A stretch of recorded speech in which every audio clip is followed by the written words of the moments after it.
Next Bangla politics, বাংলার রাজনীতি।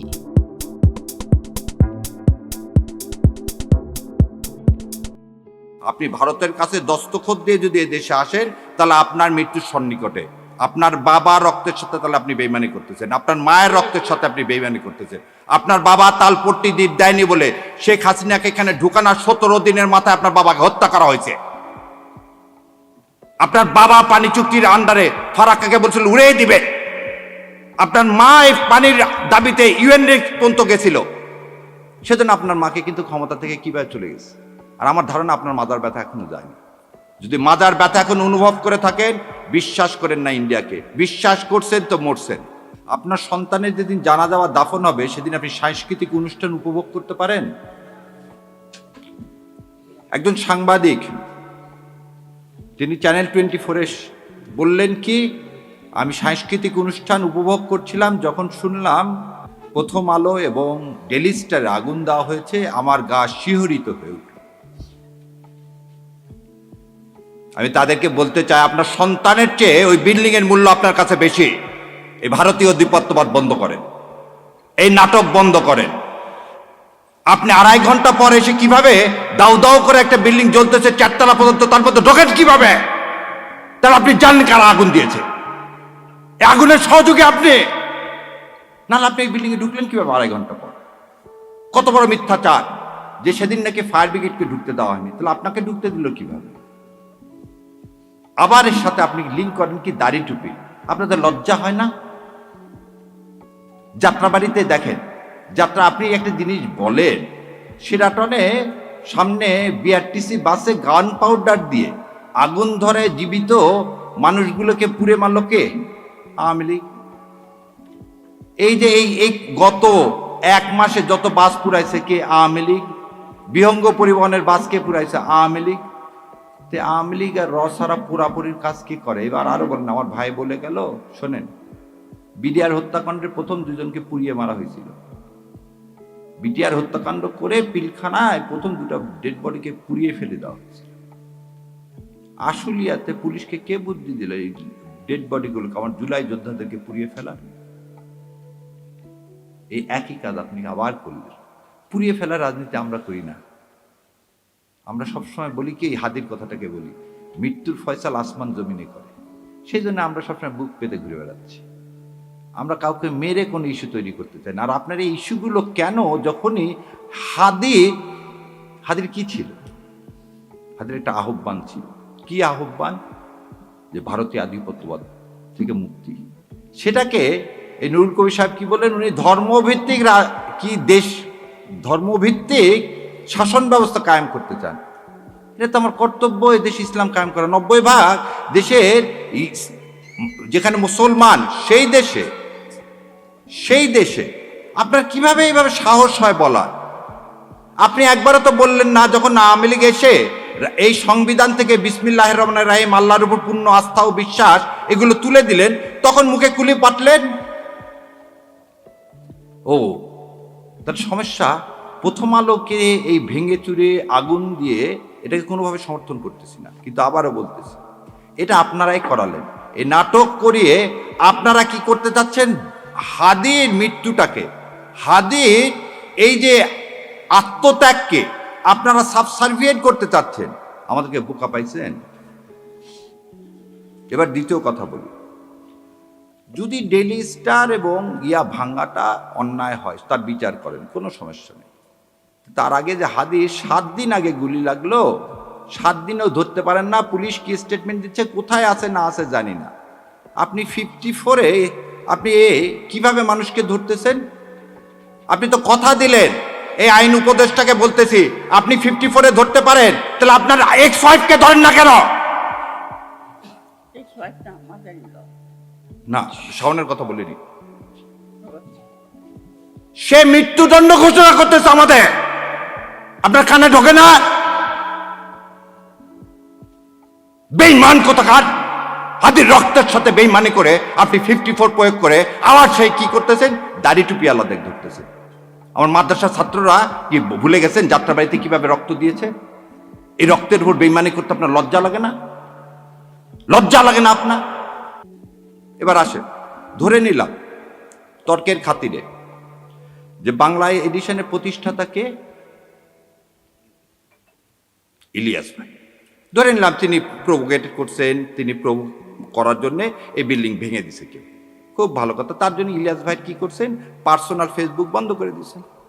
ইলিয়াস ভাইয়ের বিরুদ্ধে আপনি ইয়া দেন, বাংলা এডিশন ইলিয়াস কি পরিচালনা করে, সেজন্য বাংলা এডিশন বন্ধ করবেন? তাহলে এবারে বলেন আপনি, যে চ্যানেল 24-এর মালিক এই হামিম গ্রুপের, সে বলল প্রথমত হাসিনাকে চায়, দ্বিতীয়ত হাসিনাকে চায়, শেষ পর্যন্ত হাসিনাকে চায়, তখন কানের মধ্যে জানিয়ে কথাগুলো বাটপারগুলো জাতির সাথে বেইমানি করেন। মজা দেখতে আসছেন না? আর কত রক্ত চান? লজ্জা লাগে না নিজের সন্তানদের এইভাবে বিলীন করে দিতে, দেশের সার্বভৌমত্ব বিলীন করে দিতে? তাহলে যখন যমুনা টিভিতে আমি প্রতিবাদ করলাম তখন খুব গায়ে লেগে গেল না? ফসকে লেগে গেল না? যমুনা টিভির মালিককে এখন এত কিছু করতে পারেন 54-এ, জাতীয় পার্টিকে নিষিদ্ধ করতে পারেন না? যে জাতীয় পার্টি গত 3 বার এই আওয়ামী লীগ এই ভারতীয় আধিপত্যবাদকে সমর্থন করছেন, কিভাবে দেখেন? তার চেয়ারম্যান ইন্ডিয়া থেকে এসে বলে কি ইন্ডিয়ার অনুমতি ছাড়া আমি কিছু বলতে পারবো না। ভুলে গেছেন আপনারা? এই হচ্ছে স্বাধীন নাগরিক, এই হচ্ছে স্বাধীন দেশ। আজকে বাংলাদেশের হাই কমিশন শিলিগুড়িতে আক্রান্ত, কলকাতায় আক্রান্ত, দিল্লিতে আক্রান্ত, বোম্বেতে আক্রান্ত। কোথায় আপনারা সাংবাদিকরা তো এই আক্রান্তের বিরুদ্ধে সম্মেলন ডাকতেছেন না?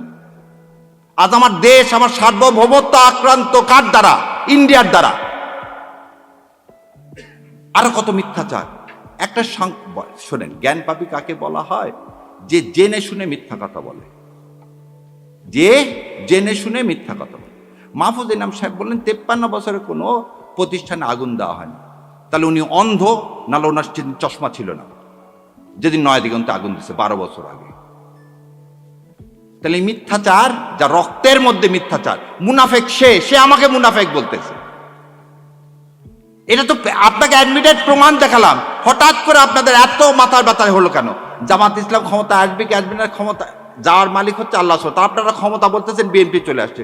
গতকালকেও দেখি এই ওর নাম কি হলো, আমেরিকা থেকে বসে থেকে ঠিকানার উনি বলেই দিলেন বিএনপি আসতেছে ক্ষমতায়, তাহলে এখন জামাতের কি হবে? আরে ভাই, বিএনপি যদি ক্ষমতায় আসে তাহলে ভোট টোট করার দরকার কি? দিয়ে দেন না, দিয়ে তো দিছেন, 1.5 বছরে তো দিছেন, 1.5 বছরে তো দিয়ে দিলেন। আর জাতির সাথে তামাশা করেন না। বলতেছি আপনাদেরকে বারবার, শেষ রক্তবিন্দু থাকা পর্যন্ত এই ভারতীয় আধিপত্যবাদের বিরুদ্ধে যুদ্ধ করে যাব ইনশাল্লাহ। আর এই ন্যারেটিভ আর প্রথম আলো আর ডেলি স্টারের এই ন্যারেটিভ আর ইনশাল্লাহ দেশে বাস্তবায়ন করতে দিব না। সেই জন্যই বলছি, দেখেন আপনাকে বলি, চ্যানেল আইতে যাওয়া আমি নিজে বন্ধ করে দিচ্ছি। কেন? যেদিন থেকে সোমাকে নিয়ে আসছি, যেখানে ভারতে আধিপত্যবাদ নিয়ে আসবেন আমাদের কণ্ঠ বন্ধ করবেন, করতে পারবেন না ইনশাল্লাহ। আল্লাহ আপনাদের কান পর্যন্ত পৌঁছায় দেওয়ার ব্যবস্থা করবে। কি হয়েছে আপনাদের টিভি আমরা না বর্জন করলে? যেখানে যেখানে ভারতে আধিপত্যবাদ দেখি আমি সেখানে সেখানে যাওয়া বন্ধ করে দিচ্ছি। আমাদের কথা হচ্ছে আমাদের আদর্শের সাথে লড়তে হবে, এবং সেই আদর্শটা আমরা যে পুরাবো না।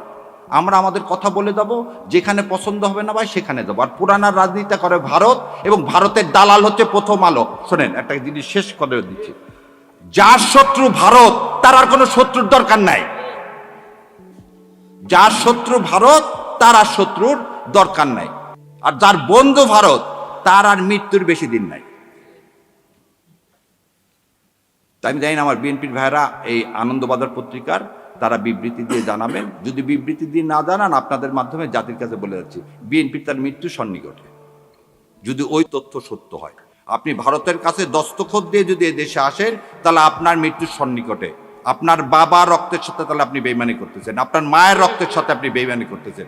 আপনার বাবা তালপট্টি দ্বীপ দেয়নি বলে শেখ হাসিনাকে এখানে ঢুকানোর 17 দিনের মাথায় আপনার বাবাকে হত্যা করা হয়েছে। আপনার বাবা পানি চুক্তির আন্ডারে ফারাক্কাকে বলছিল উড়িয়ে দিবে। আপনার মা এই পানির দাবিতে ইউএন পর্যন্ত গেছিল, সেজন্য আপনার মাকে কিন্তু ক্ষমতা থেকে কিভাবে চলে গেছে। আর আমার ধারণা আপনার মাজার ব্যথা এখনো যায়নি। যদি মাজার ব্যথা এখন অনুভব করে থাকেন, বিশ্বাস করেন না ইন্ডিয়াকে, বিশ্বাস করছেন তো মরছেন। আর এই দেশের মানুষ ভারতে আধিপত্যবাদ জীবনেও মেনে নিবে না। তো দয়া করে আল্লাহর ওয়াস্তে এদেশে মানুষের সাথে কেউ বেইমানি করেন না, এতগুলো সন্তানের সাথে বেইমানি করেন না। আর ডেইলি স্টাররা যখন আপনার প্রশংসা করবে তখন বুঝবেন আপনি ভুল পথে আছেন। ইন্ডিয়া এবং ডেইলি স্টার যখন আপনার প্রশংসা করবেন তখন বুঝবেন আপনি ভুল পথে আছেন। সেজন্য বিএনপির ভাইদেরকে আমি বলে দিচ্ছি আপনারা ভুল পথে আছেন, কারণ আপনারা ওখানে ডেইলি স্টার এবং প্রথম আলো যে খুব বলছে আপনারা ক্ষমতা আসতেছেন, শত্রুকে চেনে। সো আর আমার বেশি কথা মানায় না।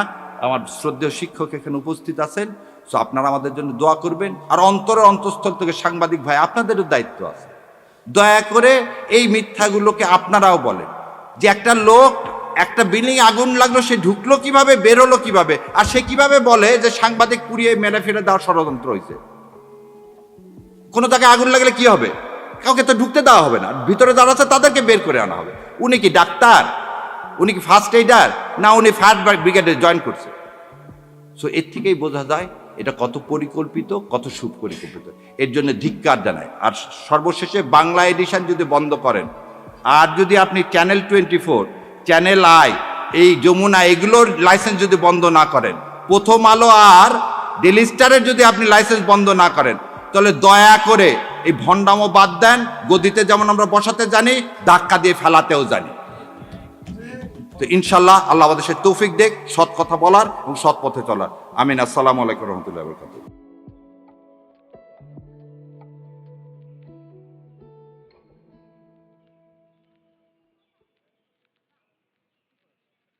ভিডিওটি ভালো লাগলে লাইক, কমেন্ট, শেয়ার করে সাবস্ক্রাইব করুন।